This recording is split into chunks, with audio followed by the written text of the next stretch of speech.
to me, email isn't about take this action and go into the app right now and do this thing, because they're most likely not in a place where they're ready to do that. To me, email, especially onboarding, is about relationship building and staying top of mind.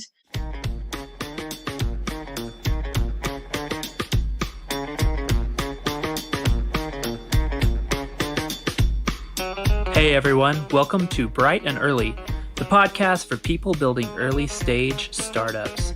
I'm your host, Brian Ray. I talk to entrepreneurs, product people, designers, and marketing pros about their experiences during the early days to help you feel just a little less crazy.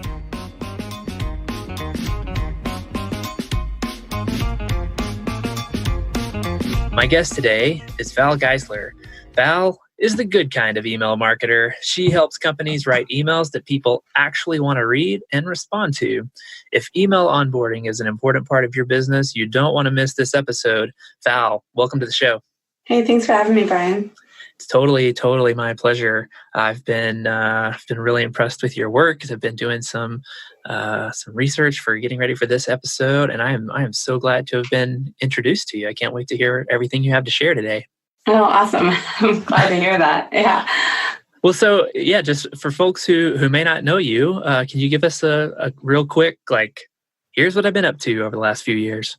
Yeah, I'm an email marketer. Like you said, I focus on email marketing for companies that are primarily interested in monthly recurring revenue. So typically that works out to be software companies, some e-commerce subscription-based, consumable e-commerce, or people who set up on a subscription-based e-commerce, and then sometimes some membership sites. So this is people that have more service-based businesses and work with other people on a membership type basis. I'll occasionally work with people like that, but mostly it's if you can recognize the world of software, understands marketing and how to work with people and how to communicate to people, then that's the kind of person I like to work with. So yeah. I've been doing that for specifically email marketing for several years now. I used to work in-house for an email service provider. And then when I left my in-house job, I was kind of more of a generalist marketer. But then within a few months of doing that, I started to specialize in email. And I am very passionate about specializing your service. If you're a service provider, service-based business owner, and want to talk about specialization, I will talk to you all day about that because it revolutionized the way that I work. But I'm going to make a note to have you on here. Talk about just that. But yeah, it's also been great for my clients because I know everything there is to know. Well, I don't want to say everything, but I stay up on email almost exclusively. So I don't know anything about Facebook ads. I can't tell you how to run a high top of funnel content strategy and all those things. There's all different places in the funnel. Where I live is really kind of at the bottom of the funnel, and then I also like to say I live below the bottom, which is email and constantly communicating with and engaging the customers you've already attracted, because ultimately it's about 60% more expensive or more costly to bring in new customers than it is to retain the customers you've already attracted. So to me, it seems like a no-brainer, and that's what I'm trying to get people to understand, is that it is a no-brainer to take care of customers you've already attracted. Right, definitely it's important to internalize there. You've also picked a really great time to specialize in email marketing. Really kind of seems like email and email addresses are having this resurgence, right? Where, email's been around for decades, but then social networks came along and that was all the rage. And now you have really influential people saying, oh, you know what? I would trade 1,000 Twitter followers for a single email address. Yeah, and it's great to have 500,000 subscribers on your YouTube channel. But if the only way they're finding out that you have new videos is through push notifications, but everyone's turning their push notifications off. Exactly. Yeah, I always think an inbox is kind of like your digital living room. It's the one thing that everyone can agree on. We all have too much email, but we can't stop checking our email. So, that's it.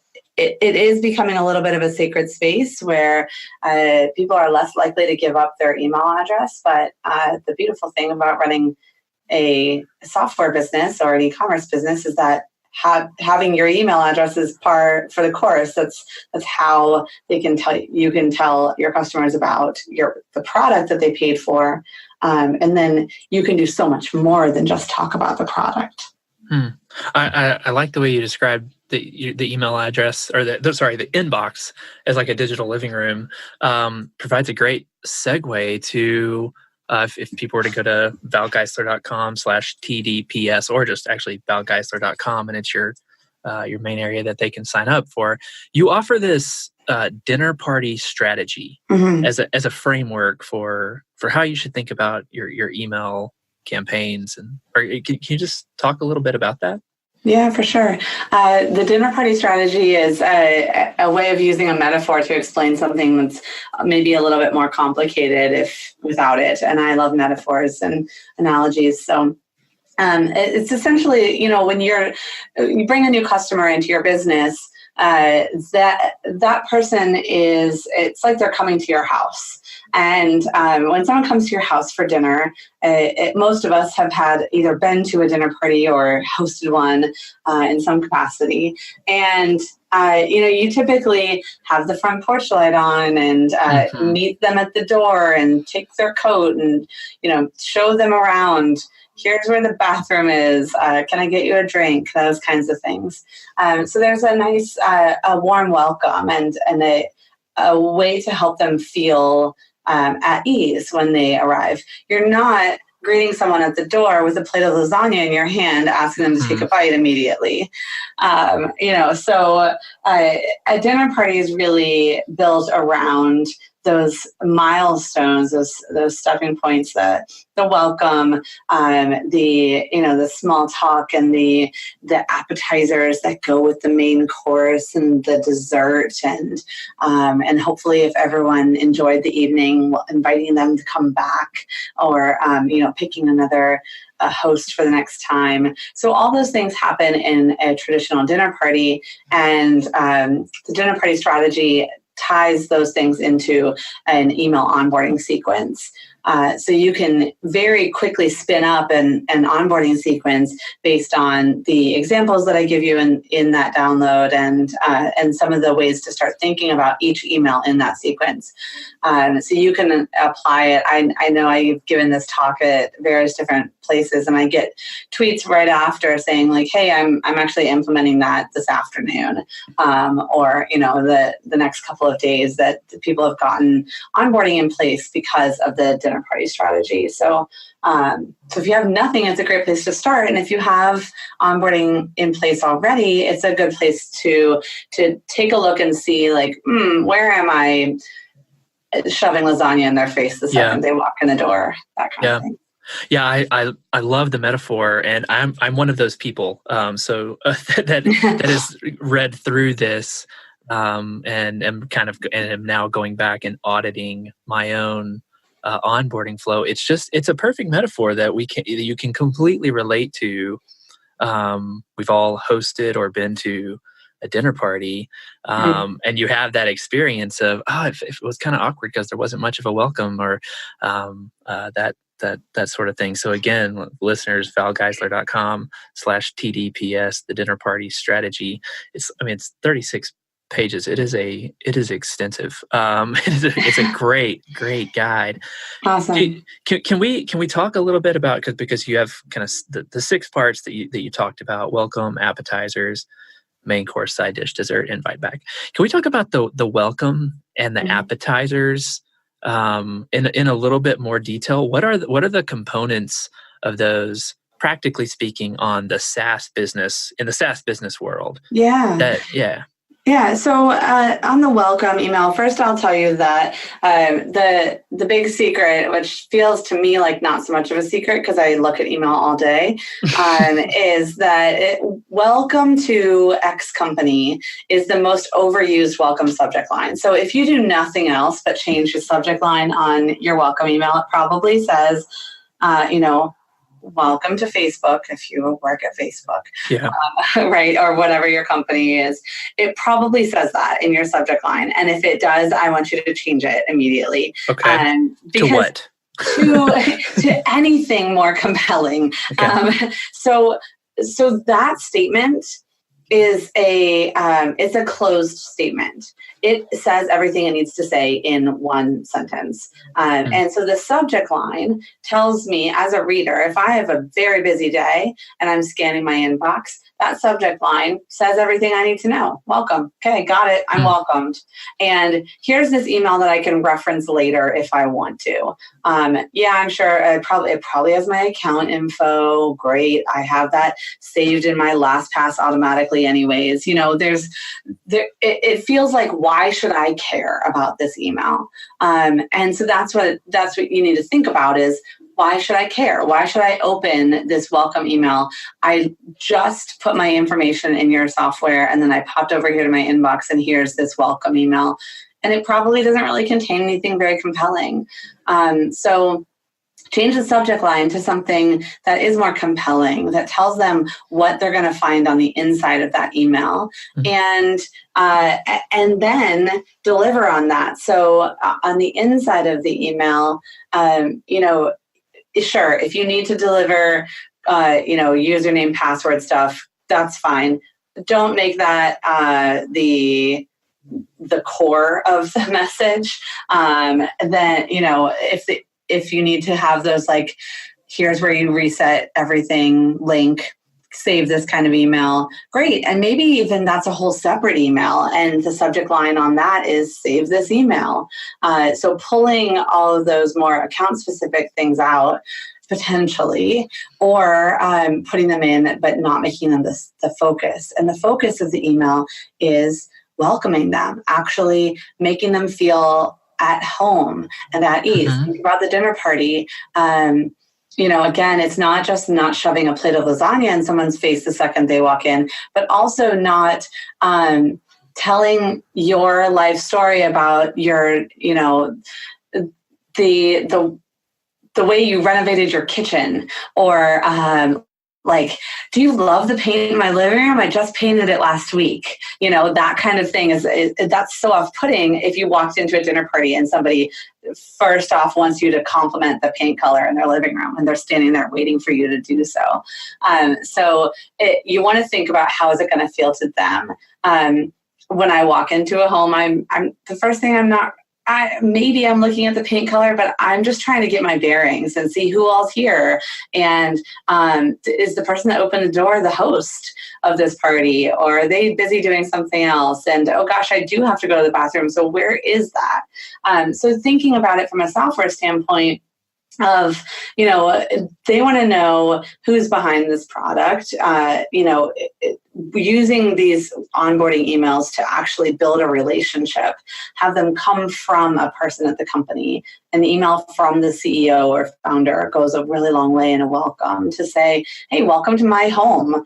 And these are the kinds of people that we are, here's Bob and Jennifer, and over there's Louise, and that kind of thing that you do at a dinner party. Do that in your welcome email, and even the appetizer email. The appetizers are, things that go along with the meal that's about to be served. So typically at a dinner party, there's some kind of appetizer or snacks. And you can do the same thing with your onboarding emails. You don't need to dive into talking about the product and all these great features that you just built. Nobody cares yet. You need to give them a reason to care. Remind them why they signed up in the first place. Don't remind them what the product can do. They know that. They just signed up. Remind them why they made a good decision in doing so. Okay.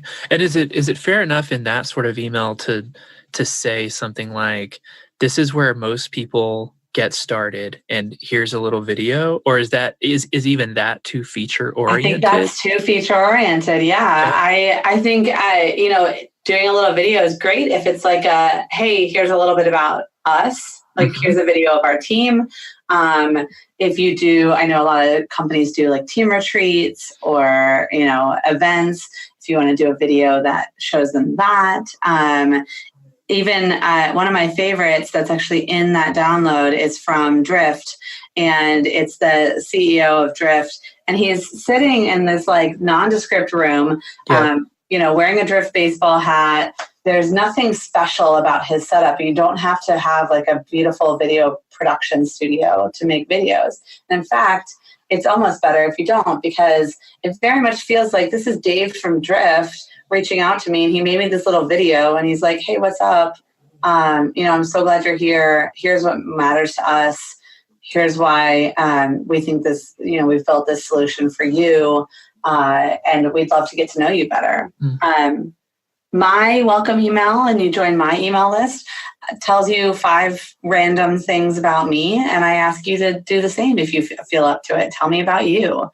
And that's how I learn a lot about who's on my email list, is they reply to my emails. I learn about random things about them. Like, I know a lot of people who played clarinet in high school. And now I also know the problems that they struggle with email. And so how can I help them? And that's really what you want to find out. So what's the main course? So the main course finally is your product. Now you can talk about your product. Okay. Now that you have, introduced them to you and reminded them of why they made the purchase, then, set up some things that are related to the product. That's the appetizers. So maybe you have some kind of, a lot of software companies will have like a video series that is education based. So, if you run a social media software, maybe you have a video series about, writing great social posts or something. So you would use that in the appetizer email. So you're relating to the product and teaching them what they need to know to be successful in the product. And now in the third email, you can finally start talking about the product itself. And you can tell them the key features and really dial in here, because I think a lot of people get carried away with, we need to tell them about every feature because you never know what's going to be relevant. Well, you do know what's going to be relevant, and you're tracking data on the back end and can say, hey, our most successful customers do these 3 things in the first month. Okay. And so, knowing those data pieces on the back end and pulling them into the emails about your product. So helping them be those most successful customers once you've done those other elements to build the trust and to keep them engaged.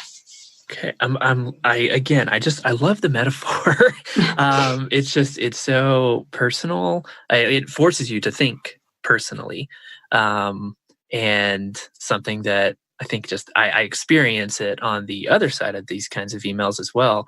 That they don't feel like they're written to a person. It feels like very like, here's the information that we think that we want to convey, as opposed that's not how you talk to your guests. It's what are you looking for? What do you need to feel comfortable? We want you to feel at home. Yeah, I'm loving this. Yeah, and I think the other thing that's important to remember about email is that everybody reads email in really weird places. So we, over 60% of emails are read on phones. So we know that from a data standpoint. And then where those phones are with people is, it's hard to get data on. But I've seen some studies where people report and accurately report that they're reading emails on the toilet, in bed, before they've had any coffee, while driving or on public transportation. So to me, email isn't about take this action and go into the app right now and do this thing, because they're most likely not in a place where they're ready to do that. To me, email, especially onboarding, is about relationship building and staying top of mind. We're building a new habit here, asking someone to log into a piece of software when, again, if you have a social media scheduling app, maybe they've never used a scheduling app before. So they're used to just their MO is to just log on to Twitter and post whenever or to open the Twitter app. And now you're asking them to go to your app and schedule things in advance. If they never hear from you, they're not going to remember. People will sign up for your app, never hear from you because you're not sending an onboarding sequence, and then they forget, and then their trial's up, and you send them oh no, your trial's up. Do you want to pay us? And then they say, no, I never used it. And that's where people get into like, oh, we must just need new customers. No, you just need to take care of that customer that literally forgot that they signed up for your app. Yeah, exactly. Hey friends, this is a great time to pause and let you know that Bright and Early is brought to you by Transistor.fm. Transistor offers you professional podcast hosting and analytics. They host this very podcast that you're listening to right now. And my friends, I got to tell you, it could not be easier. I can tell you from personal experience. As you also probably know, podcasting is becoming one of the best ways to develop a closer relationship with your audience. And so if you're thinking about starting a podcast, trust me, look no further. Just visit transistor.fm, and if you decide to sign up, let them know that Brian sent you.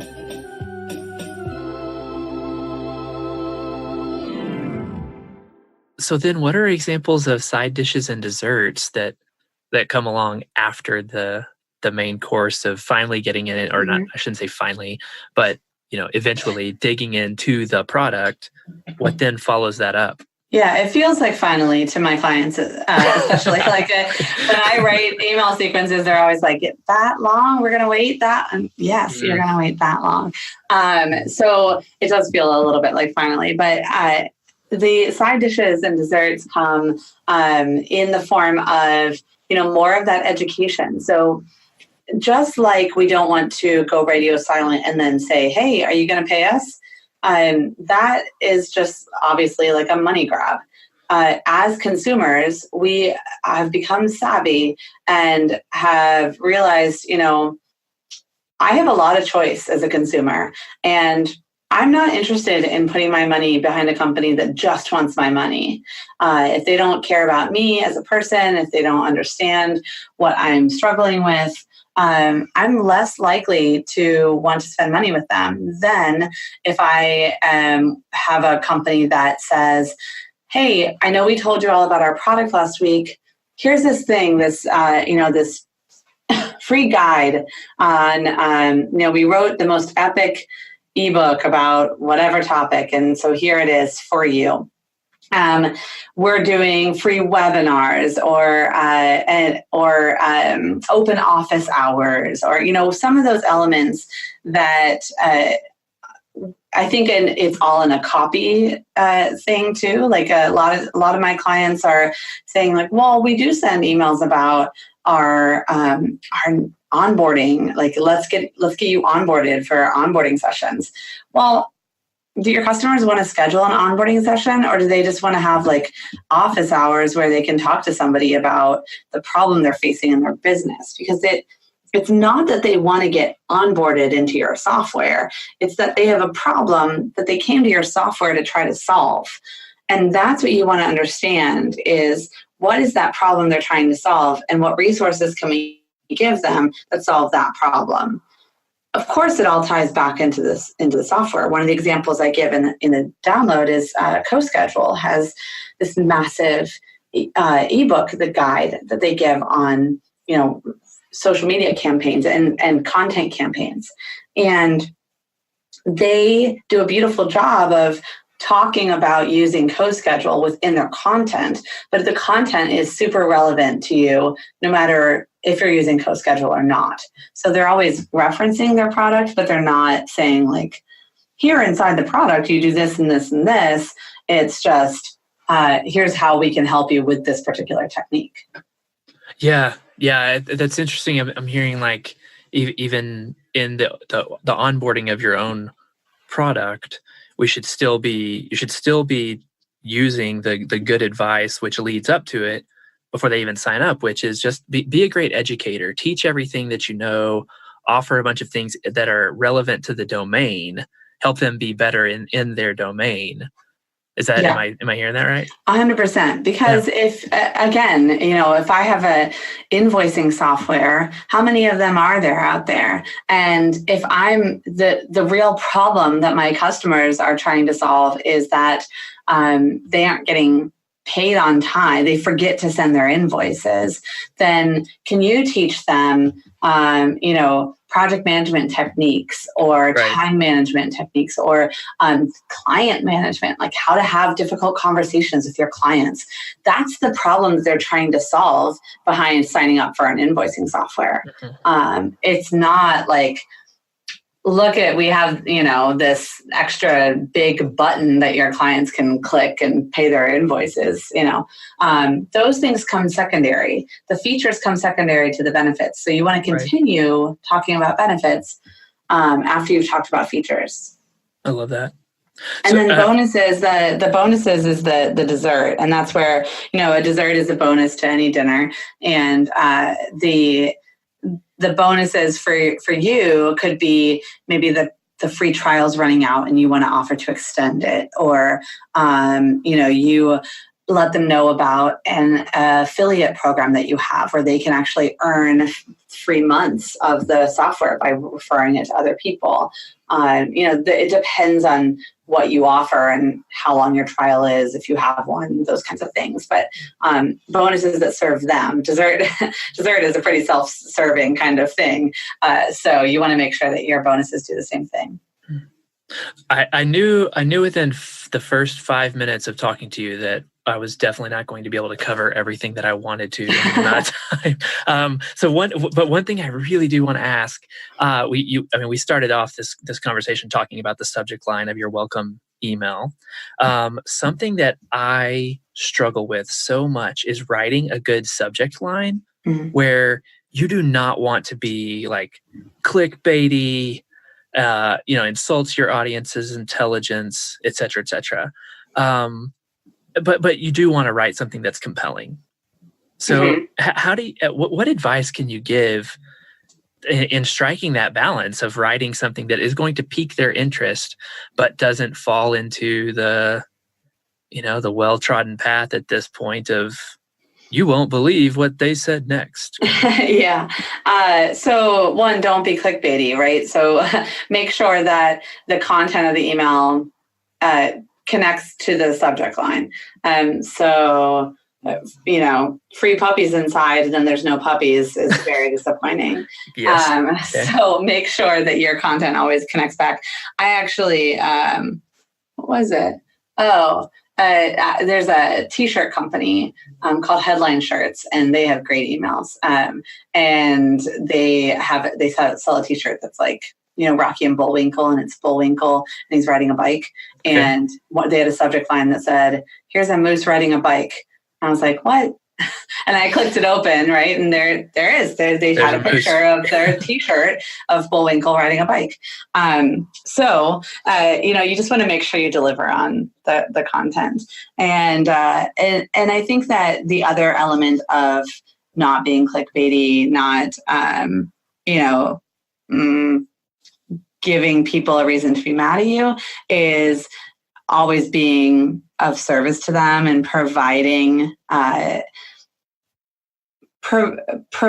relationship, and it's that benefits and not just features. I know I keep saying it, but when you build a relationship with people through an onboarding sequence and through using something like the dinner party strategy to get you there, it's actually okay to write maybe a little bit more kind of, I don't want to say clickbaity, but quick grabs kind of subject lines. I've built a relationship with my audience over time, and I consistently email them. I stay in touch. I ask for their feedback. I talk like a person, not a brand. I do sell to them. That's a part of how I make a living. But I also provide a ton of value. And so I can write subject lines, like one of my most opened subject lines, which open rates are notoriously inaccurate measures for success. But one of my most successful subject lines was, "What are you doing for lunch tomorrow?" And it was because I had a like lunch and learn, kind of a 1 p.m. Eastern webinar going on. And so I wanted to invite them to that. And if I had written like webinar 1 p.m., that's not very compelling. But I was like, well, this is around lunch and maybe early for West Coasters, but, it's lunch-ish. And so it's I didn't get maybe people were angry and deleted my email, but I didn't get a single like angry reply or anything. And that webinar got a ton of traction. So you can do things like that when you have built up trust over time. So know that, I didn't do that to trick anyone. Obviously, the content's still related to the subject line, but it definitely was a little more personal and attention grabbing than maybe like new onboarding teardown or something like that.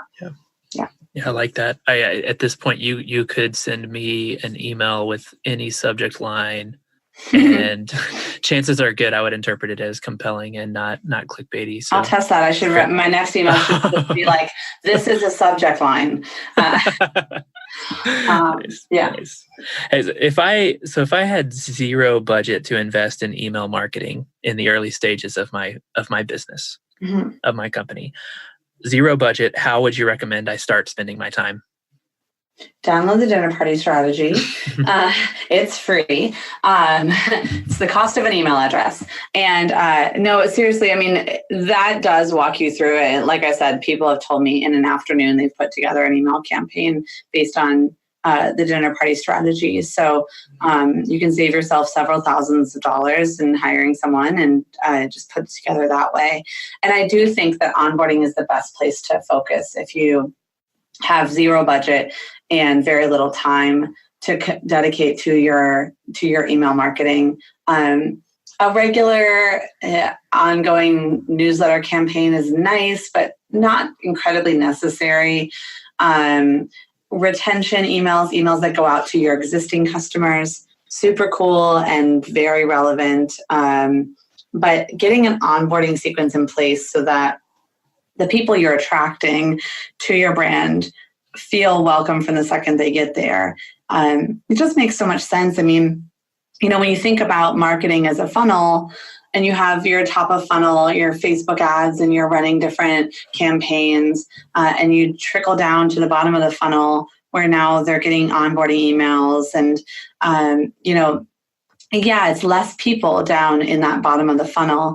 But if you've done all that work up high, why are you going to run a Facebook ad and spend thousands of dollars or have a joint venture webinar campaign with, someone who has a 20,000 subscriber readership and they're going to bring all those people to their webinar? Why bring 20,000 people into your software or 2,000 people in when you have no way of welcoming them, making sure that they feel like they're in the right place, have done a good thing. And it just doesn't seem to make sense to me to go super high growth, top of funnel when the bottom of the funnel isn't in place. It's like building a house on sand. So make sure your foundation is there with the onboarding sequence. And then you can play around with the other elements. There's so much more in email marketing than onboarding.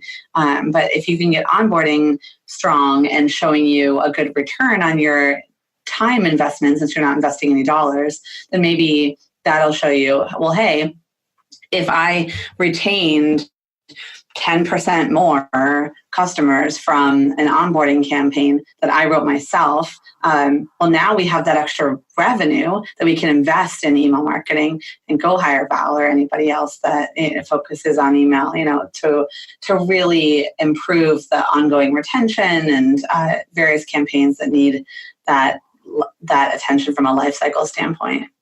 Yeah. So let's say that we do. Can talk to us a bit about those specifics. Then let's say that I do have a budget of, $5 to $10K because those other efforts have gone well, and I want to put a little bit put some money into this thing. Yeah. How would you recommend investing in email marketing? The very first thing I do after I do a overall audit of the email campaigns that are already in place. So you've done your dinner party strategy, you have something in place. I want to see how it's running, what the data looks like behind it, what the copy is, where it's focused. So that's the first thing I do. But then the next thing that I do before I ever write anything, Joanna Wiebe, who runs Copy Hackers, says 90% of conversion copywriting isn't writing at all. And that's very true. Before I write a single email, I do customer interviews. And that's where I would put the majority of your focus. If, again, if you're doing it yourself or if you're hiring someone, spend time and money on doing customer interviews and doing them the right way. Too many founders are too close to their product. And so when they go into customer interviews, they're focused on the product itself, the different features that are there, how it looks, the design, colors, all those things are personal choices that they've made. And when you hire someone to run interviews for you, they are running interviews probably a little bit differently than you would, and they're obviously not connected to the end result, or to the product. So I use a framework called Jobs to be Done for my interviews. When I talk to customers, I like to talk to the customers about themselves. They always love to give me product feedback, and it's great because since I'm an external point of view, I get to say, that's awesome, I'm going to pass that on to the team, but I want to talk about you, and I steer them back into the conversation. I don't get dug into those conversations about the product itself. So doing customer interviews will give you language that you can use. I've used exact words from customers in subject lines and body copy and calls to action. And then my clients use the report that I give them on their marketing site, in sales documents, in demo slide decks, all over the place, because it's exact words from the customers coming back at them. And there's nothing more valuable that you can do than that. Customer interviews are becoming a recurring theme on this podcast already. So that is sound advice. Thanks for that. Yeah. Final thought here. I'm sure you're intimately aware of this, that working on startups can make you feel a bit nuts from time to time if you're not actively working on maintaining your own peace of mind, calmness, and sanity. Mm-hmm. Are there any practices that you have found personally helpful that you would like to share? Therapy. I think everyone should go to therapy, and I wish that it was more accessible. I know there are people trying to make it that way, but I go at least once a month, sometimes more often, and I think it's just really invaluable. There's all different kinds, and I will say that it took me several tries to find the right person. So if you go to a therapist and don't love it, maybe it's just not a good fit, and just keep trying, because I finally found someone, and she's never allowed to retire, because I want to work with her forever. But everyone's different. We all go for different reasons and connect with different people. So there's that.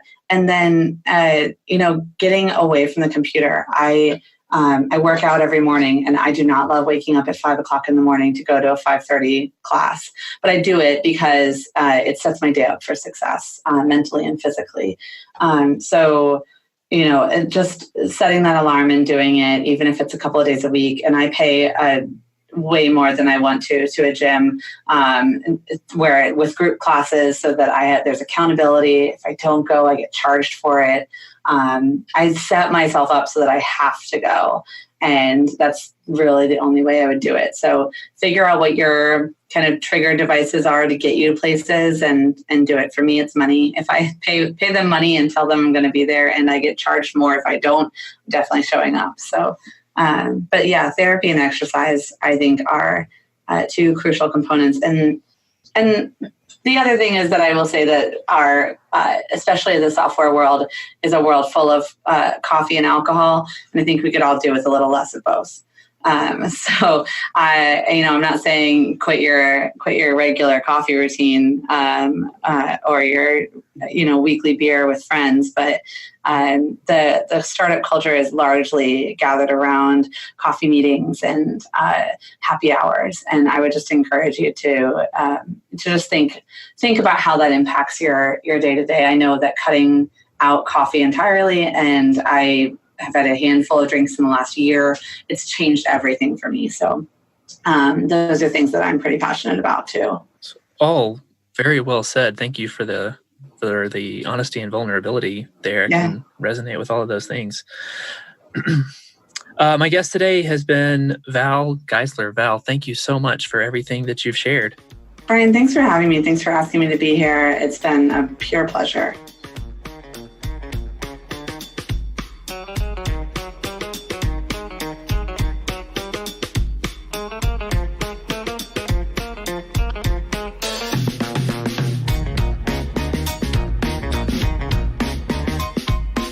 Well, there were a number of things there that I would love to think through a little bit here and share with you in some closing thoughts. I love that phrase, where am I shoving lasagna in someone's face? I just think that's a great way to think about it. Something to be asking yourself along the way, certainly something I'm asking myself along the way.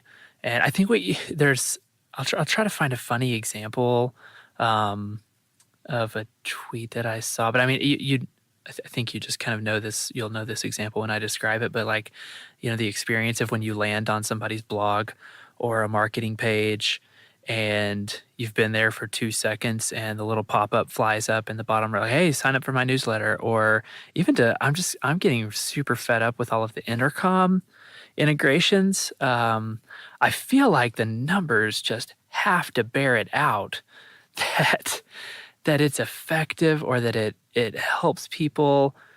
But my goodness, it just that whole experience generally to me feels like somebody shoving lasagna in my face. Hey, I just got here, okay? I don't need intercom flying up and taking up the entire, full right third of my screen with somebody's friendly face. At least it's like a person. Sure. Okay, fine. Trying to ask me what I'm looking for.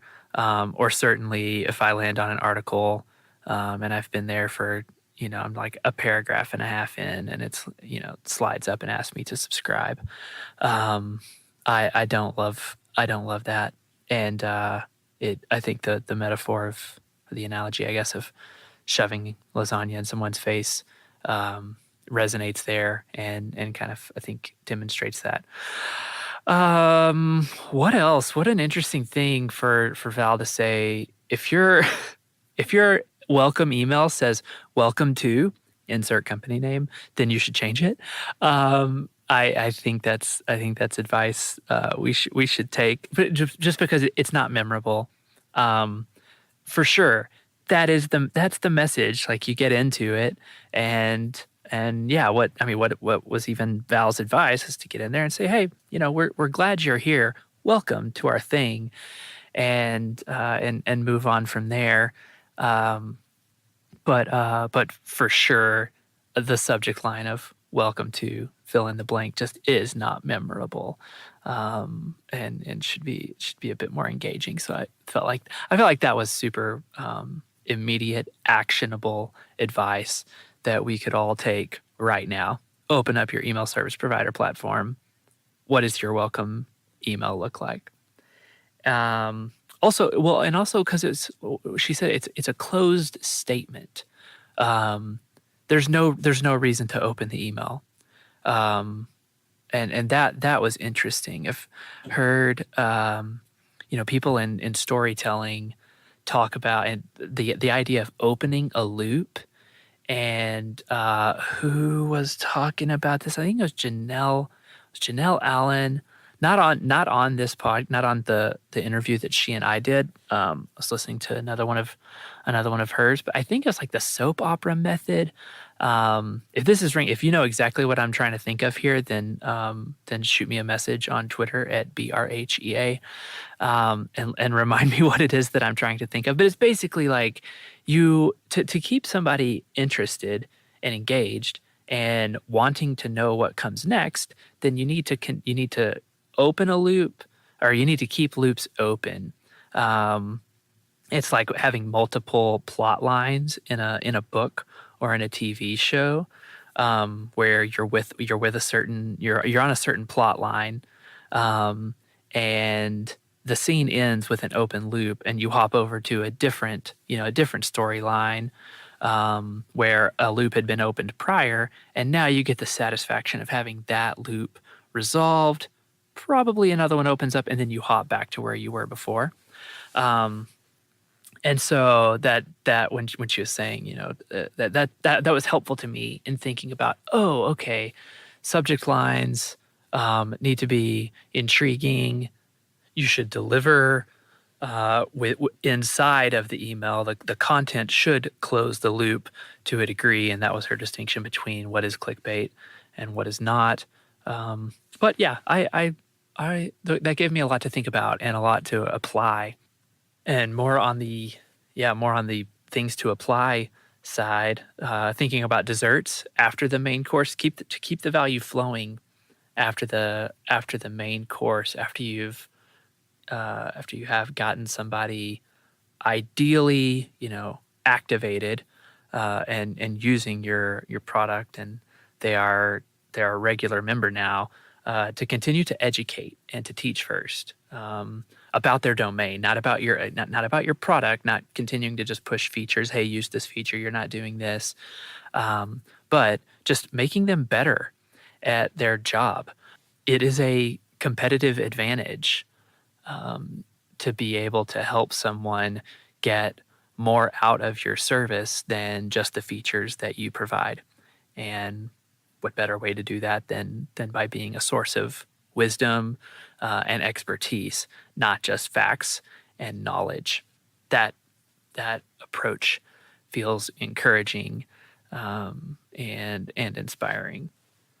And not a real big surprise to hear Val, say if you got time, spend your time and energy, and if you have budget, spend your money on doing some customer interviews to get to know your people, understand where they're at, where they want to go. And I think she even, mentioned being able to, it's got a practical, some practical applications there of being able to use their own words in your marketing and in your emails. But just more than that, just remaining in touch with who's your customer and who's your audience, who are you talking to. And the message is resoundingly clear at this point that this is just a super important thing that companies, early stage companies, companies of all stages, frankly, should be doing plenty of, and should be doing more often. Question is why don't do companies tend to put this off? It feels like, to me, if you're familiar with the Eisenhower decision matrix, where like the x-axis from left to right is urgent over to non-urgent, and then the y-axis from the bottom, not important, up to important, creates the your classic 2x2 grid. And important and non-urgent things, those are like long distance, things that are important over time. They often get pushed to the side from important and urgent things. And so, from time to time, you just you procrastinate, or you don't have the energy or whatever. And so you do urgent and non-important things, or non-important, non-urgent things like Reddit or infinite scroll on Twitter, that kind of thing. Usually though, in the day-to-day operations of a business, the important non-urgent things just get overridden by the important and urgent things. That's the number one thing that I often hear from potential clients and from peers is, oh, I totally know I need to be doing that, but I'm spinning plates here, and if I don't get these handful of fires put out, then whatever insights we get from those customer interviews is just not going to matter. And then the other thing is just a feeling of inadequacy is not right. Just like being ill-equipped to do customer interviews. Maybe it just doesn't come naturally to some people, which is totally fair.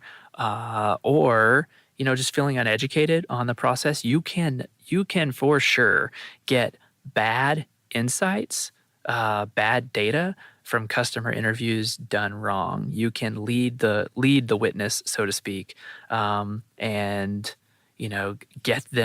accidentally get them to encourage you to build a feature that nobody's ever going to need or use or want. And so those are the handful of things there. There's a good amount of information on this out there at this point. There's a really good book that I've came across recently called The Mom Test. It's a pretty brief read. That one can be helpful. If you're interested, you can go to brianray.com/JTBD, as in jobs to be done, and you can find some of my resources there. You can refer back to the episode with Claire Solentrop, episode number 2, brightandearlypodcast.com/2. Claire goes into this a good bit. So if all that's resonating for you, and you want to find a way to get to work on that right away, those are 3 places I would encourage you to begin. Find the Mom Test and get that book. Get some stuff from me at brianray.com/JTBD, or go to brightandearlypodcast.com/2 and listen to that conversation with Claire. Hopefully some great places to begin. I think there's plenty more I could talk about here, but I'll go ahead and keep this episode to standard, reasonable time and knock it out there. I'd love to hear what you think, though. Tell me. You can find me on Twitter. I am B-Ray, that's BRHEA, as in, let's do banquet, reception, hootenanny, event, and affair. And yes, hootenanny is a synonym for party.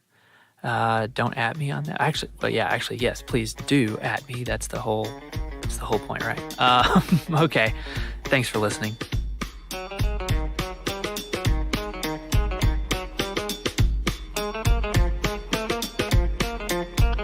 Thanks everybody for tuning in. Listen, if you dig this show and you want to hear more, then please head on over to Apple Podcasts or Google Play and leave a review. It really is the best way to help other people find the show, which is great for my guests, which is great for the show, which then makes it easier to attract more guests. You see where this is going. So if you're listening and you think other folks should be, please leave a review.